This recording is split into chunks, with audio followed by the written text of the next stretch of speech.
La llamada de Cthulhu es una obra central en el universo literario creado por H. P. Lovecraft, un autor que ha dejado una huella indeleble en el género del horror cósmico. Es por eso que hoy hablaremos acerca de su vida y su tan famosa obra. Howard Philip Lovecraft, conocido como H. P. Lovecraft, nació el 20 de agosto de 1980 en Providence, Rhode Island, y falleció el 15 de marzo de 1937. Su infancia estuvo marcada por la enfermedad mental de su padre. Lovecraft fue un niño prodigio autodidacta, interesado en la literatura, la mitología y la ciencia. En la década de 1920, Lovecraft comenzó a publicar historias en revistas pulp, destacándose por su estilo literario ornamental y la creación del Cthulhu Mythos. Su obra explora temas del horror cósmico y la insignificancia humana ante fuerzas incomprensibles. A nivel personal, Lovecraft experimentó dificultades matrimoniales y vivió la mayor parte de su vida en soledad. Falleció a los 46 años debido a un cáncer colorectal. Aunque no alcanzó gran reconocimiento en vida, su legado creció después de su muerte, convirtiéndose en un ícono del horror literario y en una fuente de inspiración para generaciones posteriores.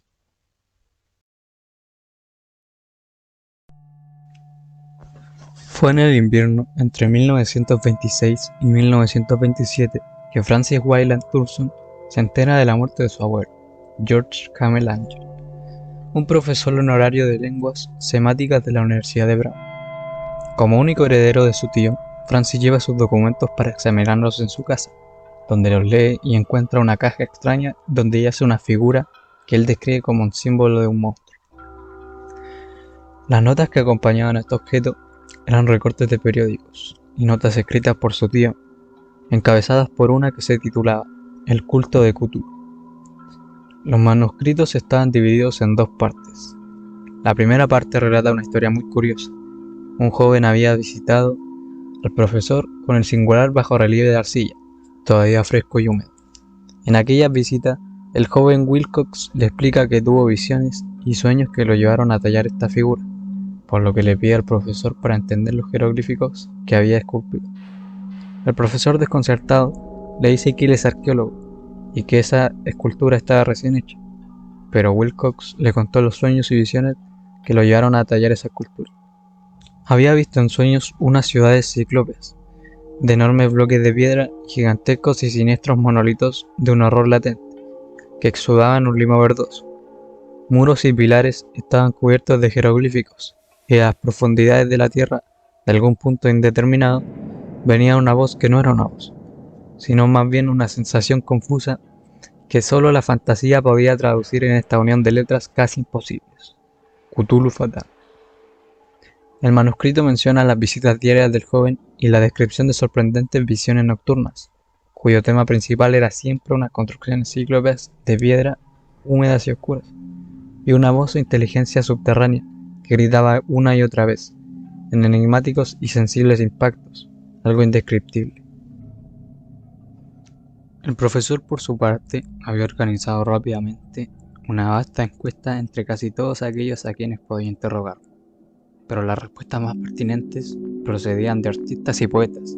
Las respuestas de los artistas narraban una perturbadora historia, entre el 28 de febrero y 2 de abril, gran parte donde había alcanzado su máxima intensidad el tiempo de delirio del escultor.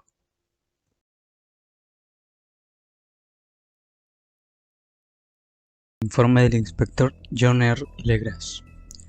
17 años antes, en 1908, el profesor ya había tenido conocimiento acerca del Cthulhu, esto mientras la Sociedad Americana de Arqueología celebraba su consejo anual.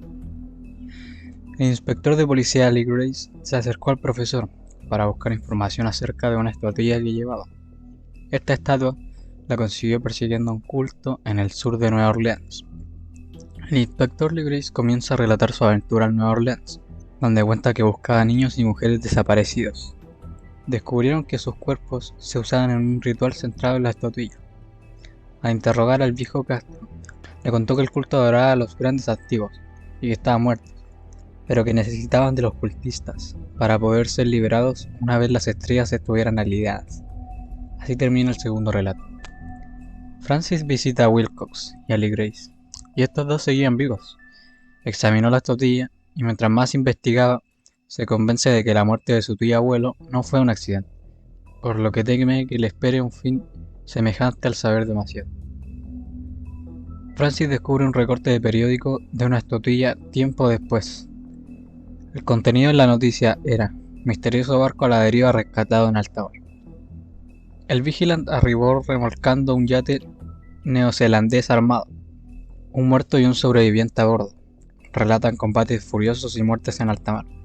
Marinero rescatado se niega a dar detalles. Se iniciará una investigación. El 12 de abril se avistó el buque a la deriva.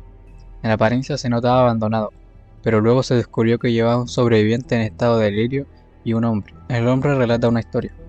El lema del barco donde iba fue retrasado y alejado de su ruta por la tormenta del 1 de marzo, y el 22 de ese mismo mes encontraron al Alert. El capitán del Alert abrió fuego contra el barco. Al día siguiente embarcaron en una isla que no figuraba en ningún mapa. 6 de los hombres murieron allí. Más tarde Johansen y sus compañeros volvieron al barco y trataron de hacerlo navegar, pero fueron vencidos por la tormenta del 2 de abril. Estas noticias probaron que Cthulhu tenía fieles seguidores en el mar y en tierra. Francis se da cuenta por el artículo que la tripulación del Alert estaba conectada con el culto de Cthulhu. Francis viajó a Oslo, donde descubre que Johansen murió en un encuentro con dos marineros extraños. La viuda de Johansen le entrega un manuscrito de su esposo, donde narra lo que pasó en la isla desconocida. Tal y como decían, fueron atacados por el Alert, y luego de que lo derrotaran, siguieron navegando hasta que se toparon con la isla. Todos vieron ahí una puerta. Los exploradores avanzaron, cuando de repente la puerta comenzó a abrirse hacia adentro. Todos escucharon cuando Cthulhu comenzaba a salir de la puerta y comenzó a matar a los 6 hombres. Preaden y Johansen lograron llegar al Alert y lo hicieron avanzar para estrellarlo contra Cthulhu. Esto le provocó una herida que se la regeneró, pero le dio tiempo para escapar de ahí. Y así termina el manuscrito de Johansen. Francis vuelve a reflexionar, concluyendo que le queda poco tiempo de vida, ya que sabe demasiado, y los fieles seguidores de Cthulhu vendrán por él.